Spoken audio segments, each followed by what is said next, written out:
Hello guys, welcome back to my channel to a new vlog.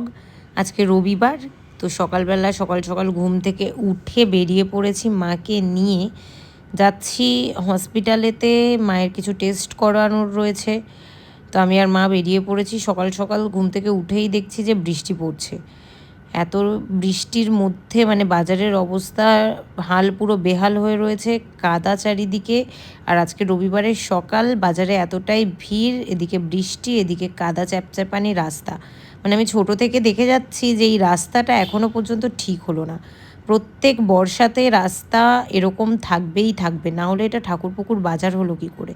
এটাই মানে ঠাকুরপুকুর বাজারের বৈশিষ্ট্য। সারা বছর এরকম মানে রাস্তা খোঁড়া থাকবে, আর বর্ষাকালেতে তো আরও বেশি প্যাচপ্যাচানি এরকম বৃষ্টি।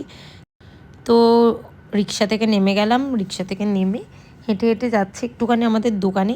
আমাদের দোকানটা ঠিক দেখতে পাচ্ছ, ঠাকুরপুকুর যে মেট্রো রেলওয়ে স্টেশনটা রয়েছে, মেট্রো স্টেশনের ঠিক সামনেটাতেই আমাদের দোকান রয়েছে। দাঁড়াও, তোমাদেরকে আমি দোকানটা দেখাচ্ছি আমাদেরকে।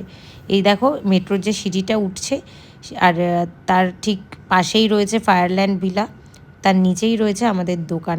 দাঁড়াও, এটা হচ্ছে আমাদের দোকান। সমস্ত কিছুই মানে গার্মেন্টসের দোকান আর কি, সমস্ত কিছুই পাওয়া যায়। বাবা ছিল দোকানে, আমি মাকে নিয়ে যাব একটু ডক্টরের কাছে হসপিটালেতে, তো সেই জন্য বাবাই ছিল একা দোকানে। কত বছর পরে যে আমি অটোয় উঠলাম তার কোনো মানে ঠিক নেই।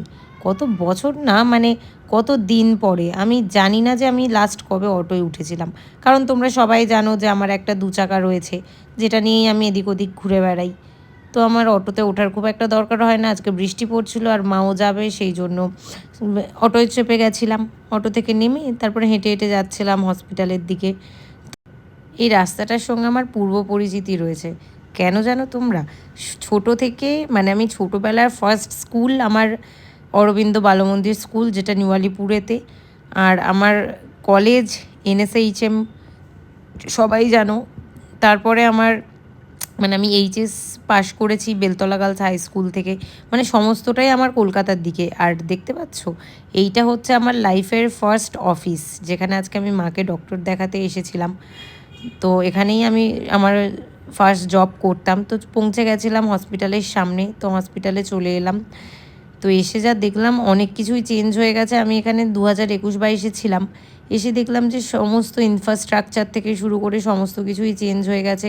অনেক পুরাতন কলিগসদের সঙ্গে দেখা হলো, খুব ভালো লাগলো। তো বসেছিলাম টিকিট করে এখানটাতে, বসে ভাবছিলাম যে কখন আমার টার্ন আসবে, তো আমিও মাকে নিয়ে যাব। বসে ওয়েট করছিলাম, এদিক ওদিক দেখছিলাম সমস্ত কিছু। তারপরে অনেকের সঙ্গে দেখা হয়ে খুব ভালো লাগলো। মাকে বলছিলাম কেমন লাগছে তোমার?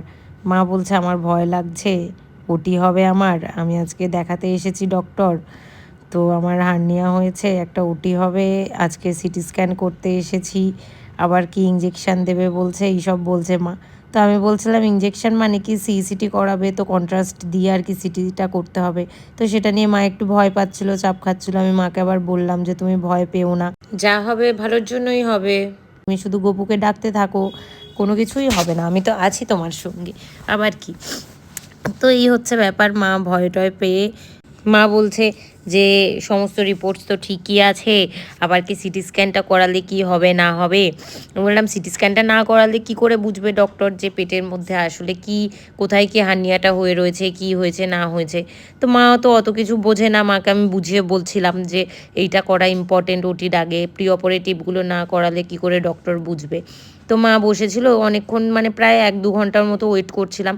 করে তারপরে আমি একটু বাইরে গেছিলাম চা খেতে, কারণ তোমরা সবাই জানো আমার একটু চা না খেলে হয় না। তারপর মাকে ডেকে নিয়েছিল সিটি স্ক্যানের জন্য, তো মাকে ঢুকিয়ে দিলাম, বাইরে ওয়েট করছিলাম। তারপরে হয়ে যেতে আমি আর মা আস্তে আস্তে বেরিয়ে পড়লাম হাঁটতে হাঁটতে।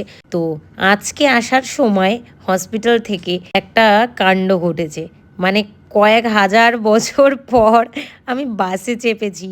আমার যে কী ভালো লাগলো বাসে চড়ে, কতদিন পর, আমি তোমাদেরকে কি বলবো।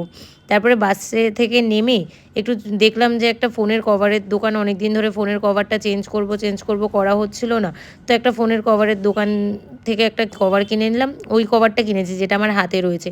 আর এগুলোও ছিল, মা ওটাই বললো যে তুই ওটা নিয়ে, যেহেতু সবসময় হাতে তোর ফোন থাকে তো নোংরা হবে না, তো ওটাই নিয়ে নিলাম। তারপরে ভাইকে বলেছিলাম একটু স্কুটিটা নিয়ে বাস স্ট্যান্ডে আসতে, তো আমি আর মা স্কুটিতে চেপে বাড়ি চলে এলাম। আজকে এই পর্যন্তই, চলো টাটা।